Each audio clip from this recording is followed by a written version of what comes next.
Nandito kami sa Qatar. Stop over kami. Isa. Hello. Nakasakay kami dito sa Kayan. Yes. Yan, daming mga Pinoy na nagtatrabaho dito.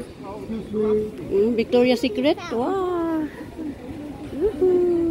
Ang sarap ng hangin niya. It's 10, what's the time now? 12 a.m. It's 0, 0. Yes, it's 12 a.m. 9. Mga tao ang i-video natin. Oh. Diyan, ganyan ang pinagsakayan namin, ganyan. Diyan kami, ganyan ang pinagsakayan namin. Dahil may mga bata. Daming mga Pinoy. Ito, malaking airport ito. Ayan o, may mga ano pa. Maganda na siya dito, maraming bago. After 4 years, dito na naman kami nag-stop over. Qatar Airport.